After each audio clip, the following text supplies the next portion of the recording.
ఎవరి చేతిలో విశ్వసామ్రాజ్యాధికారం ఉన్నదో ఆయన ఎంతో శుభకరుడు. ఆయన ప్రతి వస్తువుపై అధికారం కలవాడు. మీలో మంచి పనులు చేసేవారెవరో పరీక్షించే నిమిత్తం ఆయన చావు బతుకులను సృష్టించాడు. ఆయన శక్తిశాలి, క్షమాశీలి కూడాను. ఆయన ఒకదానిపై ఒకటిగా సప్తాకాశాలను నిర్మించాడు.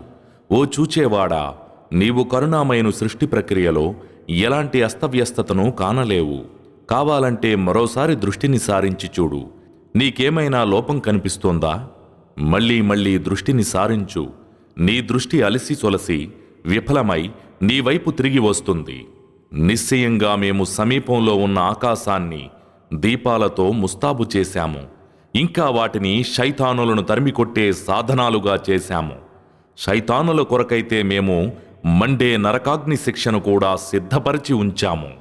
తమ ప్రభువును తిరస్కరించిన వారికి నరకయాతన తథ్యం. అదెంత చెడ్డ గమ్యస్థలం!